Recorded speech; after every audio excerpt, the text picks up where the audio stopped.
Louvado seja Deus. Pega a sua Bíblia, livro do apóstolo Tiago.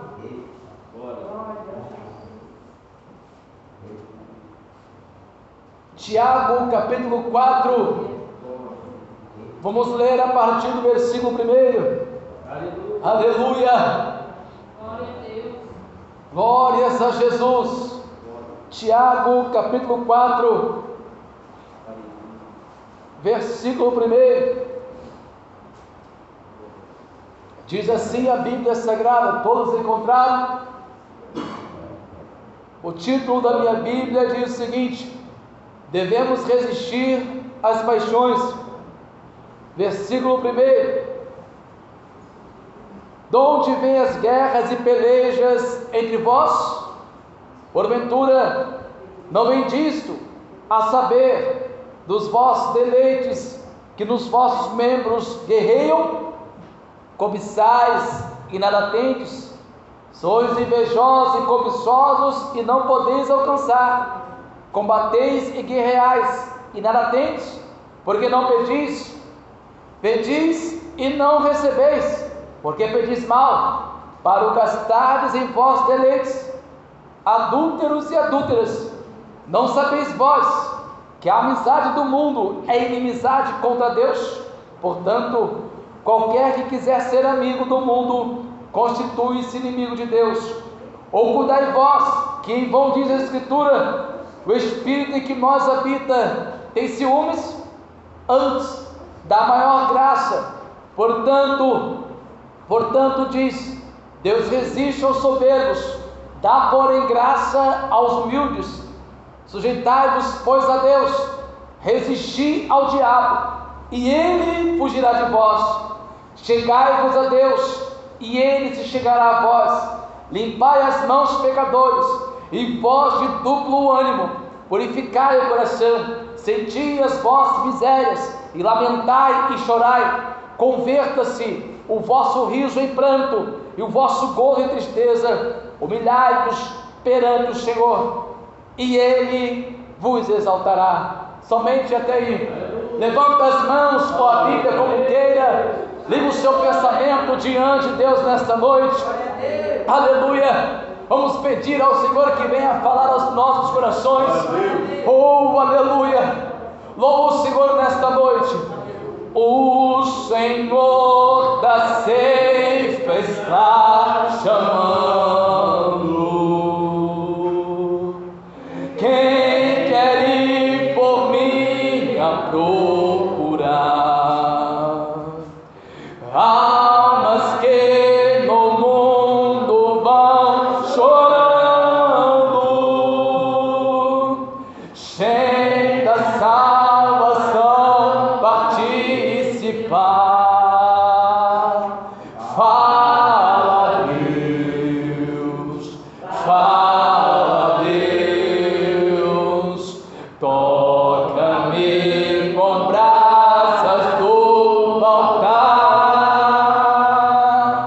Fala, Deus, fala, Deus, sim, alegre atenta ao seu clamar. O profeta Deus se aproximando, considera-se um pecador, mas o fogo santo o queimando torna útil para o seu Senhor. Fala, Deus, fala, Deus, toca-me com brasas do altar.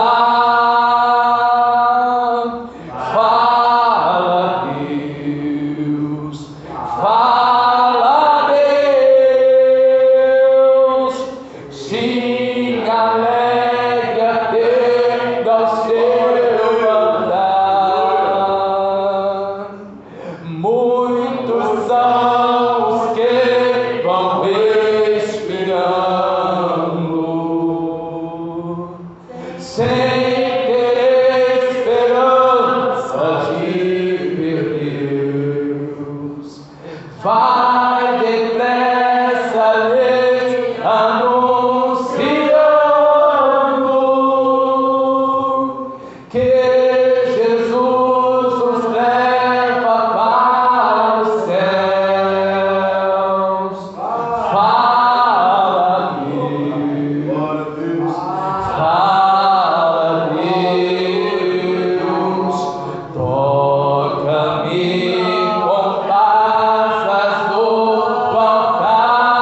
De onde vêm as nossas lutas? Tem pessoas que, por incrível que pareça, elas dão poder a objetos, dão poder a situações que poderiam passar e colocam em seu coração lutas que não existem, pelejas que não deveriam ser enfrentadas, tribulações que poderiam ser evitadas. A nossa luta não é contra o nosso irmão que está do nosso lado, não é contra um membro da nossa família, não é contra nossos filhos, nosso cônjuge. A nossa luta é contra Satanás. De onde vêm as guerras e pelejas entre vós? Porventura, não vem disto a saber dos vossos eleitos, que dos vossos membros guerreiam? Muitas pessoas colocam algo em mente, trazem poder a algo que não existe, trazem poder a situações que poderiam ser evitadas. Em contraste à sabedoria divina, que produz paz, na qual crescerá a semente de justiça, a sabedoria terrena provoca um conflito interpessoal crônico em nossa mente. A fonte é uma natureza contenciosa e egoísta. Quando o homem começa a sair da verdade que é a palavra de Deus e começa a fazer da sua própria vontade, do seu próprio modo, daquilo que ele pensa, daquilo que ele acha que é o certo, ele entra em contradições, ele começa a fazer guerra consigo mesmo, ele começa a guerrear com seus próprios membros. O versículo 4 diz a Bíblia Sagrada: adúlteros e adúlteras, não sabeis vós que a amizade do mundo é inimizade contra Deus? Portanto, qualquer que quer ser amigo do mundo constitui-se inimigo de Deus.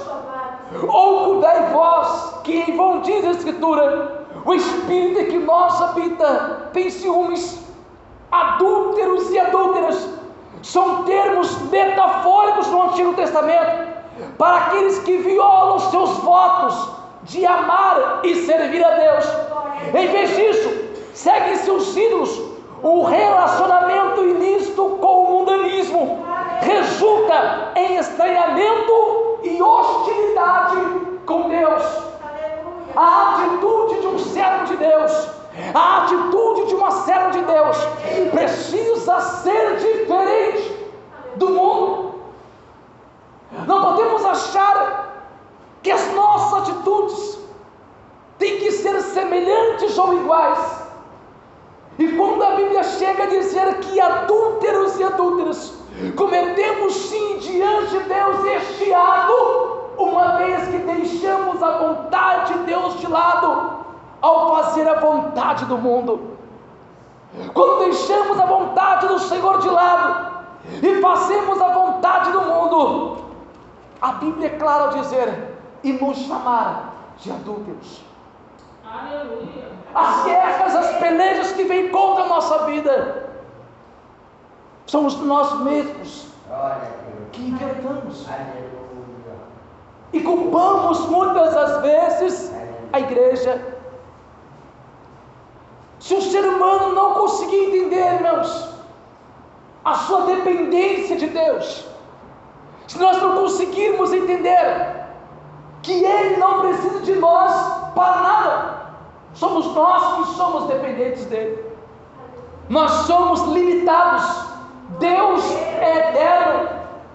Nós temos um limite de vida. Este casaco de barro que você está vendo tem um prazo de validade. É notório. Esse casaco de barro tem um prazo de validade. Mas o nosso Deus continua sendo Deus. Milhares e milhares de anos se passaram e Ele continua sendo Deus. Se nós não conseguirmos entender que nessa guerra contra o mal, nessa campanha como nós estamos, se nós não conseguirmos entender que a nossa luta não é contra o irmão que está do nosso lado, não é contra o obreiro, não é contra o obreiro, se a nossa luta, se nós não entendermos que a nossa luta é contra Satanás, que tenta pôr intrigas na família, tenta pôr intrigas no trabalho, tenta colocar olho grande no vizinho, na vizinha. Se nós não entendermos isso, que a nossa guerra é contra o diabo, nós teremos a nossa vida, irmão, ceifada por ele. Porque a Bíblia declara no versículo 7, olha, sujeitai-vos, pois, a Deus, resisti ao diabo, e ele fugirá de vós. Sujeitar a Deus é fazer a vontade do Senhor. Sujeitar a Deus é você estar disposto a fazer a vontade dele. É um servo fazendo a vontade do seu Senhor. Isso é sujeitar a Deus. Deixa eu te explicar uma coisa.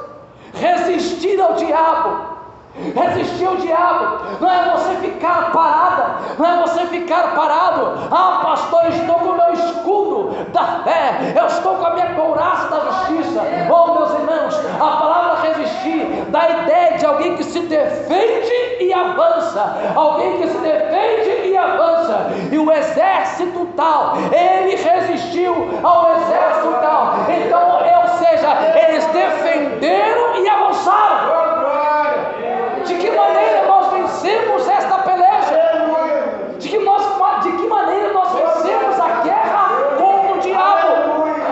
Aprendendo a tratar uns aos outros. A humildade é primordial na vida de quaisquer pessoa que seja. Pastor, que passo eu preciso ter neste versículo, neste capítulo 4, que passo eu preciso dar para eu ser humilde? Vamos lá.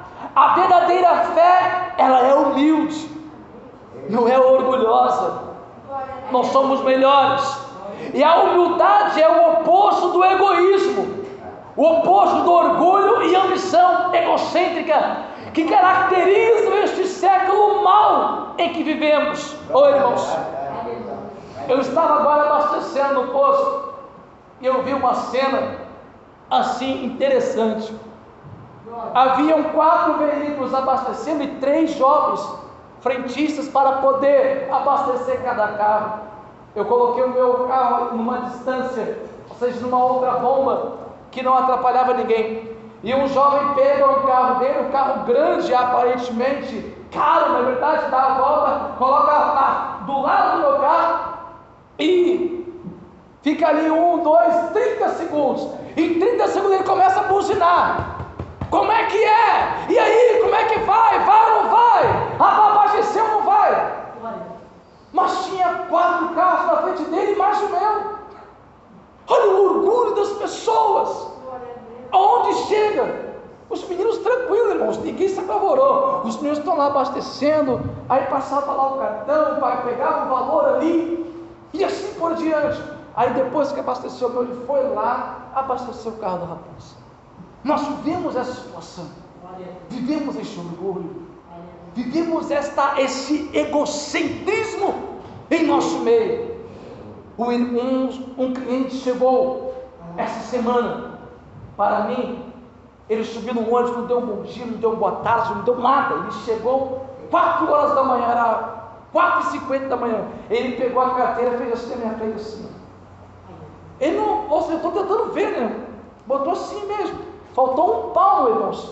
Irmão André, faltou um palmo do meu nariz para poder pegar. Eu olhei assim, virei, poder sair de trás da carteira. Bom dia. Bom dia, senhor, tudo bem? O que o senhor deseja? Libera aí para mim. Como é que é? Libera para mim. Nossa, por que eu vou liberar? Todo mundo deixa eu viajar. Poxa, o senhor não pode viajar. Mas por que não pode? Porque se eu liberar, eu vou pagar no meu bolso. É R$25. É R$25 uma passagem do Castelo, ou 16,85 a passagem do Niterói. Dá para pagar no bolso? Não dá. 4 passagens dá R$100. Você não vai deixar eu passar? Não. Eu vou para a delegacia. Não tem problema. Eu vou dar paz para você. Não tem problema. Fica à vontade. Você não precisa discutir, você não precisa gritar, você não precisa falar nada. Simplesmente tenha a palavra. Não pode, não pode. Não mude sua opinião. Porque se eu libero, eu pago no meu bolso. A pessoa sobe no ônibus, não dá um bom dia, um boa tarde, não fala nada e simplesmente libera ele. Não é assim que funciona. A nossa vida é feita de direitos e deveres. Pastor, mas eu não sou assim. Oi, irmãos. Tem pessoas que chegam no ônibus, às vezes nós conhecemos, nós vamos a algumas igrejas, nós conhecemos alguns irmãos e alguns não nos conhecem. Mas tem pessoas que tratam você como se você não fosse nada. Já viu quando você está no caixa do supermercado? Você está ali no caixa do supermercado, as irmãs, as jovens, as irmãs, os homens, as mulheres estão passando ali na frente. E o que você faz? Está com pressa, ela está muito lerda, ele está muito lerdo, e começa a entrar o orgulho. Não é verdade? Começa a entrar aquela peleja. Pastor, isso não acontece comigo. Acontece. Quando o ser humano começar a entender que a nossa vida é feita de direitos e deveres, nós enfrentaremos quaisquer situações. O egocentrismo é a essência do mundanismo. Portanto, se uma pessoa egocêntrica é ser inimigo de Deus, Tiago pede que os crentes sejam o quê? Mais humildes. A pessoa egocêntrica, a pessoa orgulhosa, ela está na mesma prática do mundo, porque é assim que o mundo age. A oportunidade do mundo de derrubar alguém, uma pessoa do mundo de derrubar alguém para tomar a sua função, o seu cargo numa empresa, por exemplo, onde tiver de fazer, ele vai fazer. Um gerente de uma empresa, por exemplo, ele trabalha com a parte de orgulho. do egocentrismo. São poucos que agem ali com humildade. Mas o servo de Deus, a serva de Deus, precisa ser diferente aonde quer que seja, em qualquer âmbito da sociedade que seja. Por exemplo, deixa eu te explicar uma coisa. Uma pessoa, um engenheiro, ele pode ser uma pessoa mau caráter, ele pode ser uma pessoa mundana, uma pessoa um beberrão, que isso, por exemplo, não vai influenciar no trabalho dele, é o profissional. Pode ou não influenciar, mas na maioria das vezes não influencia da mesma sorte outras pessoas. Mas o servo de Deus, a serva de Deus, a posição em que ele se encontra, a posição em que ela se encontra, ele não pode se dar o luxo de agir como o mundo age. Porque essa é a visão que o mundo tem dos crentes. Quando a igreja começa a mudar esta posição, a igreja perde o seu significado.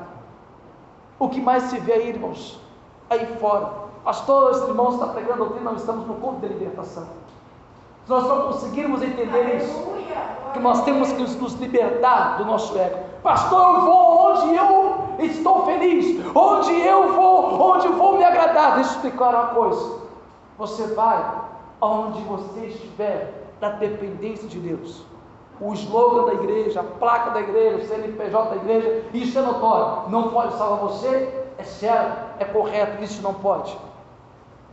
Aonde você está indo, estão pregando a Bíblia Sagrada? Aonde você está indo, estão falando a verdade para você? Aonde você está indo, estão falando a verdade da palavra de Deus? Ou estão falando algo que lhe agrade? É simples. Hoje, se você pregar algo contra o ego, o orgulho de alguém, ou a prática errônea de alguém, a pessoa não está nem aí, ela muda de igreja, porque é mais fácil. Ela prefere continuar no ato errôneo, na prática errada, e mudar da igreja, do que descer.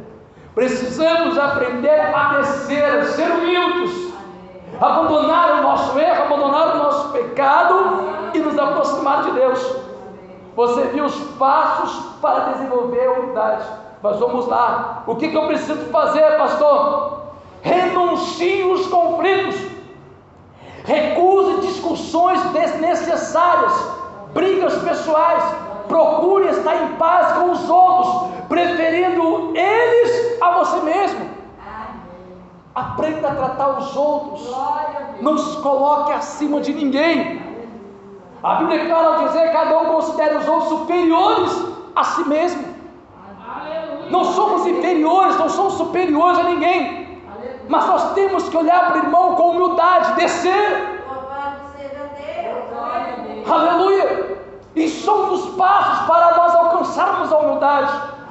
Renuncie à rebelião, entregue-se a Deus, renuncie ao diabo e rejeite todas as suas sugestões.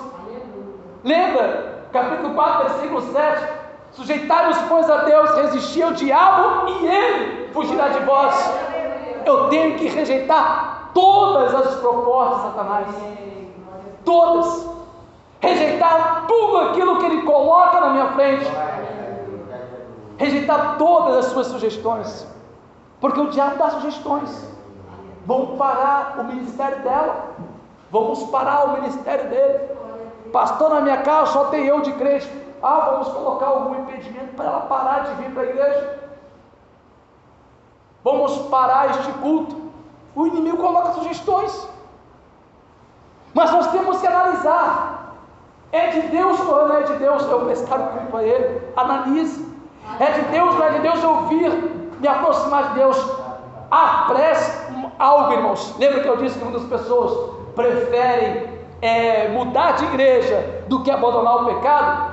Isso não é passo de humildade. Vamos lá, terceiro passo para você aprender a ser humilde: apresse em confessar o pecado. Nada torna um homem mais efetivamente humilde do que admitir com sinceridade de que ele é um pecador. Eu não preciso expor a igreja, eu não preciso que ninguém saiba, mas tem alguém, tem um pastor que está ali para te orientar, tem alguém que pode e tem autoridade não humana, mas autoridade de Deus, para estar ali e falar contigo. Apresse a entender que somos dependentes de Deus.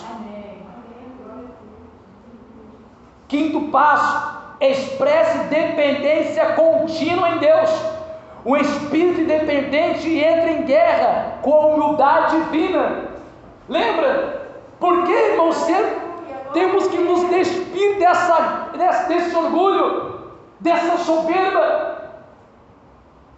O espírito independente, ele entra em guerra com a humildade divina. Pega a sua Bíblia aí, Filipenses capítulo 2, versículo 5 em diante.